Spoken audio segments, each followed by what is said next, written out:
Well, we're nearing the end of the Crest Road series of historical markers. And so we're here at the Sherman Reservation, which is at the far north end of Crest Road. And there's several more markers to go, so keep with us and we'll finish these markers up. This is Douglas's Texas Battery with Major T.R. Hotchkiss Artillery Battalion. I guess that's Hotchkiss.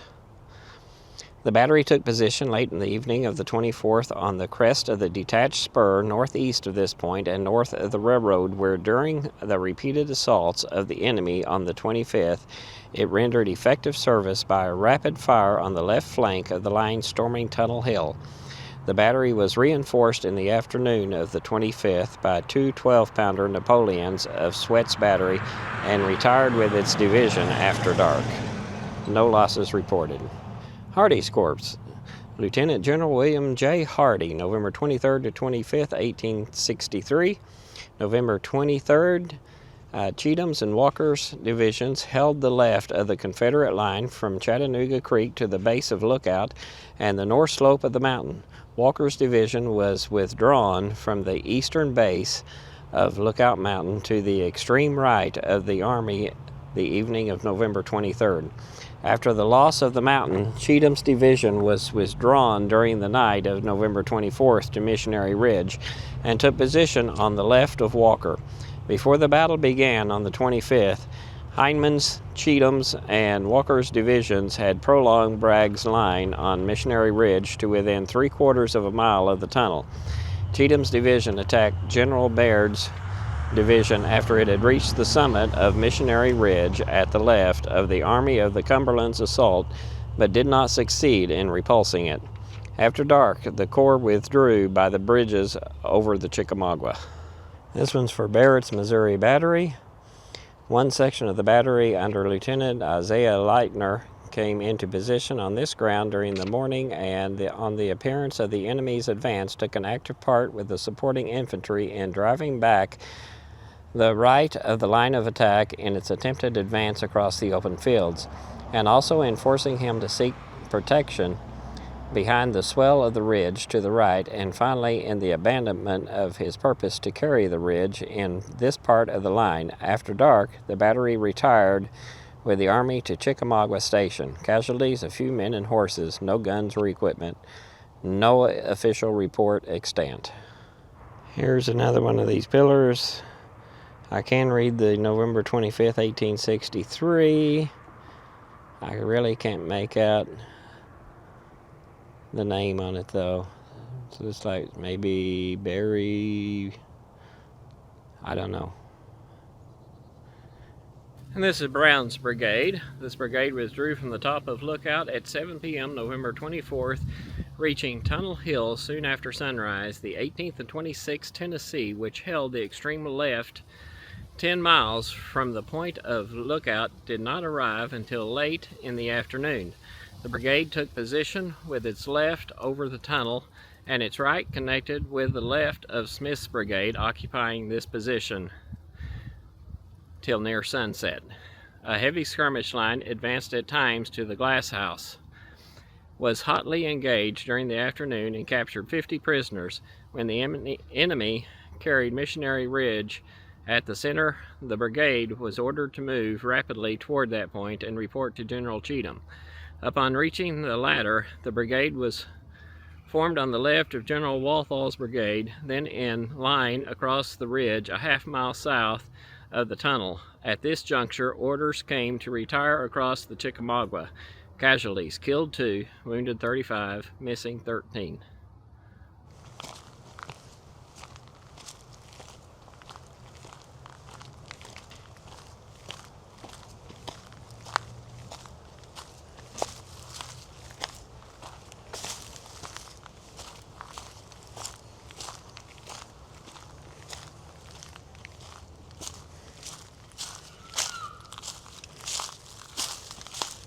Lewis's Brigade, Breckinridge's division, Brigadier General Joseph H. Lewis.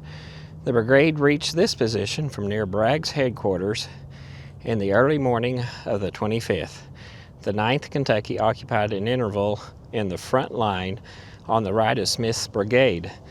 and left of Govins, facing north near the base of the hill east of this point, and was actively engaged in checking the Union advance, but with slight loss. The 6th Kentucky had been left to guard Chickamauga Station and remained at that point till the close of the battle. The other regiments of the brigade occupied this position in rear of Smith's Texas Brigade and were changed to support any portion of the line menaced as emergency required, but were not actively engaged.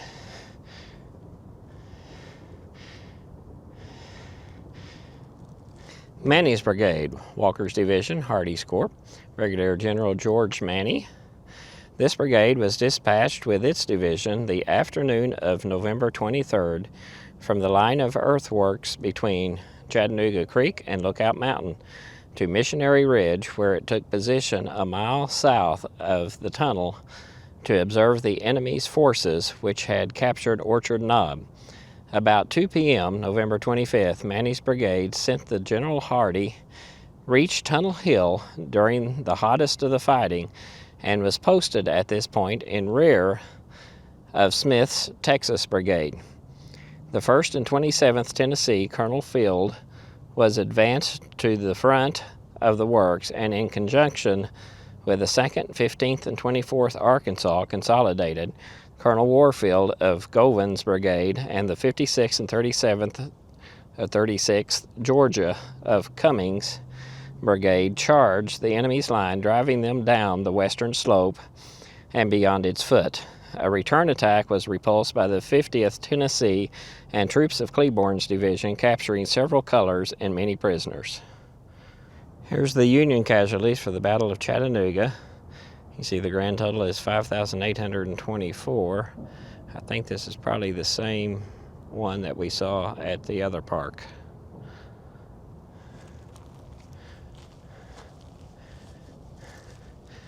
And then here is the Confederate casualties for the Battle of Chattanooga. Once again, I believe this is the same as what was in the other park.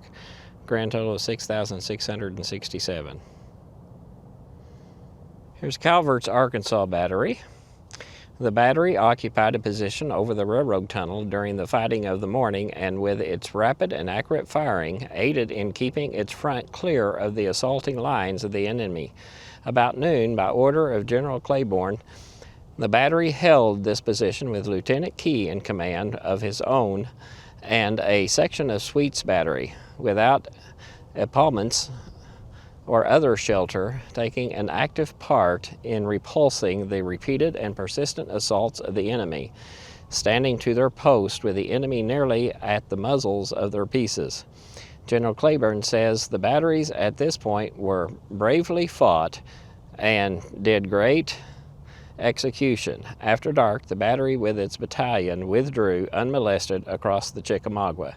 Casualties, no guns or material. Men and horses not reported. Here's the Cummings Brigade.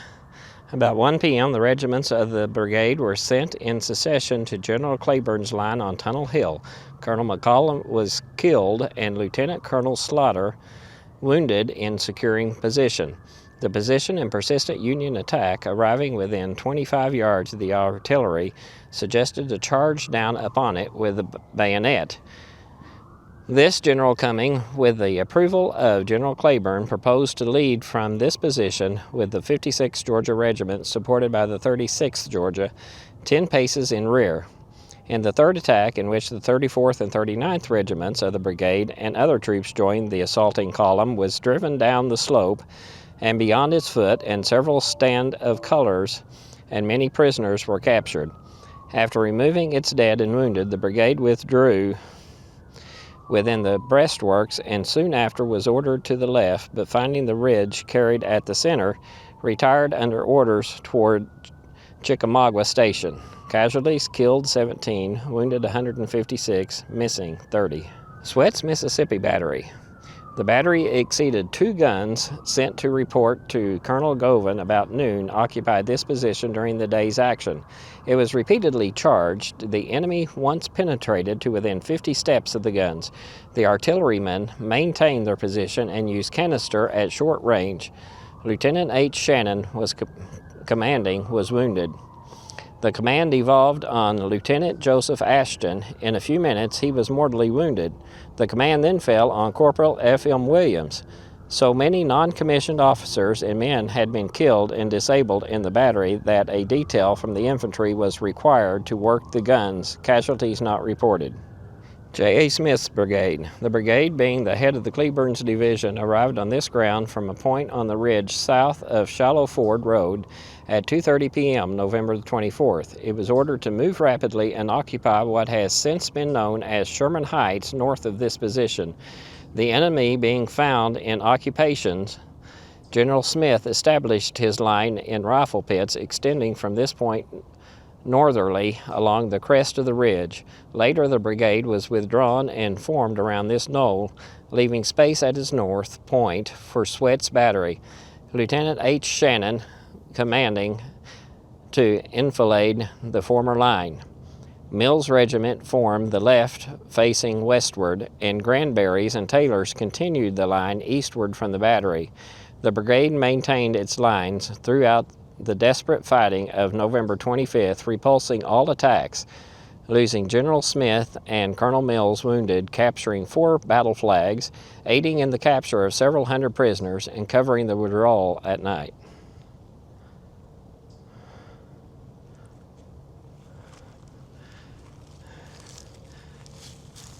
And now we're heading on down. There's a big monument down there. I don't know how many more markers there are. Here we have Cleburne's division, Breckinridge's Corps, Major General Patrick R. Cleburne. We've got some words on the bottom. I'm not going to go ahead and read this because it's continued on the next panel. Well, right there's the next panel. It was apparently hit by this tree that fell down and is broken into 2 pieces, and I'm not going to worry about pulling it back together to try to read it. This one appears to be the 10th Missouri Infantry, USA. Can't read all of it, but at least there is some words on this one. Matthies Brigade. About 11 a.m., the brigade moved to support General Ewing and was ordered to capture and hold the glass house near the tunnel.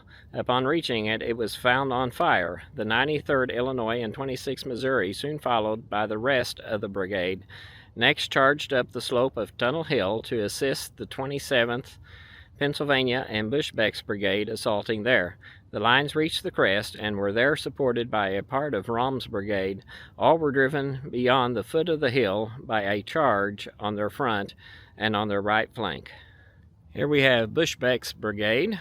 The 2 New York regiments marched with the 11th Corps to Boyce's Station and were not actively engaged. The 33rd New Jersey supported Loomis's brigade, the 27th Pennsylvania, and 1 company of the 73rd after assisting in taking the glass house near the foot of the ridge at about 1 p.m., charged to the summit of Tunnel Hill, and by the close and well-directed fire silenced the enemy's artillery with their front.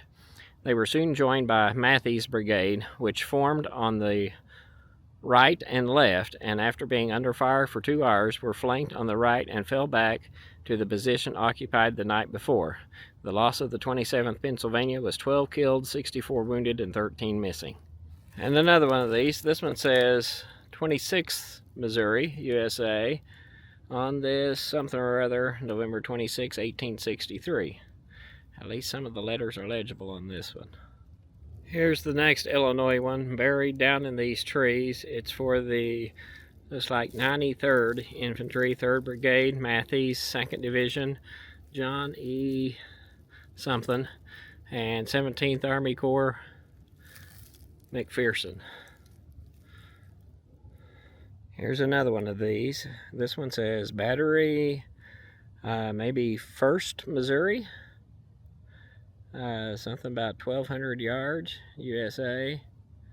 This one is Raum's brigade. At noon, this brigade was sent to reinforce General Ewing's division. Soon after 1 p.m., it was formed in two lines. The front line, the 17th Iowa on the right and the 80th Ohio on the left, reach about halfway up the slope of the hill to support Matthies Brigade, which had reached the crest. Just south of this, the rear line, the 56th Illinois on the right and the 10th Missouri on the left, remaining at the base of the hill, about 250 yards northwest of this tablet. After a severe engagement, Matthies Brigade and Raum's advance line were driven from their position by a charge of the enemy on their front and right flank. Raum's reserve regiments held their position and assisted in checking the enemy's advance in their direction. And this marker is for Illinois 56th Infantry, 2nd Brigade, Raum, 2nd Division, John E. Smith, 17th Army Corps, McPherson.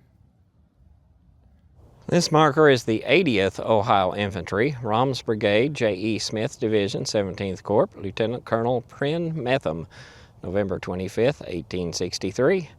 This regiment fought its way to this position in support of the lines of Matthies Brigade. After severe fighting, being vigorously attacked on its front and right flank, and its lines being enfiladed by a force advancing from the tunnel, it was forced from the hill. Casualties killed 2 officers, 13 men. Wounded 33 men. Missing 2 officers and 8 men, for a total of 58.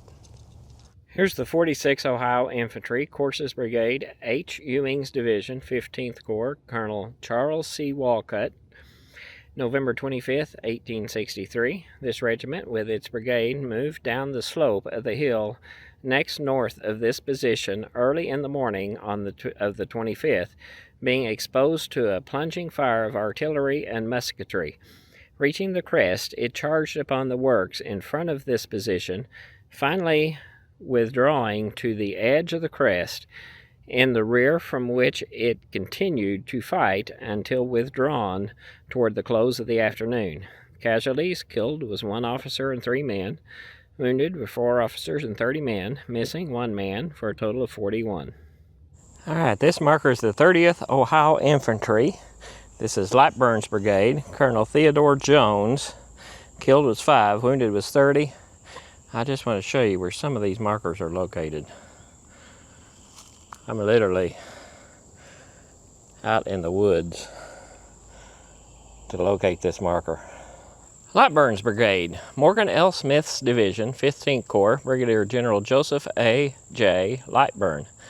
Had the 83rd Indiana, the 30th Ohio, 37th Ohio, 47th Ohio, 54th Ohio, and 4th West Virginia. The brigade advanced from the Tennessee River about 2 p.m. of November 24th, seized the high ridge about 950 yards north of this point late in the day, and entrenched. About 9 a.m. of the 25th, the 30th and 37th Ohio, and 2 companies of the 4th West Virginia, all under command of Colonel Theodore Jones, supported by the 47th Ohio on the left, crossed the intervening valley, captured the outer Confederate works near this point, and moving to the left, in conjunction with Corse's Brigade on the right, at 10:30 a.m. made an assault upon the main Confederate works about 220 yards south and were repulsed. The detachment was relieved at dark by a part of Giles A. Smith's brigade and rejoined its brigade. There were 10 killed, 76 wounded. Here's the Illinois 103rd Infantry, 2nd Brigade, Corse, 4th Division, Ewing, and the 15th Army Corps, Blair. And here's an Iowa statue. This monument marks the position carried by the 6th Iowa in the assault of Corse's Brigade the morning of November 25th, 1863. It's very hard to read. This is Corse's Brigade, Ewing's Division, Blair's Corps, About 7 a.m., the brigade, 920 men, moved from the high ridge northwest, formed in the ravine at its base, and at 10 a.m. effected a lodgment in the abandoned Confederate works near this. Preparations were immediately made for the charging the battery on the high point about 220 yards south. 3 lines of skirmishes with a strength equal to 2 regiments, led by General Corse, preceded the rest of the brigade. Halfway to the battery, General Corse was severely wounded and the assault failed. The brigade, under command of Colonel Walcott, then retired to this position from which it had charged and remained here engaged at intervals until nearly dark. At 3 p.m., it repulsed a front and engaged it and flank attack upon it by troops, which had made a successful charge upon the line to the right of it. In all its movements, it was supported on the left by a part of Lightburn's brigade. At about sunset, the brigade was relieved by the 57th Ohio and 6th Missouri. Here is the 40th Infantry for Illinois, 2nd Brigade Corse, 4th Division Ewing, 15th Army Corps Blair. Here we have the 6th Missouri Infantry at sunset, November 25th, 1863.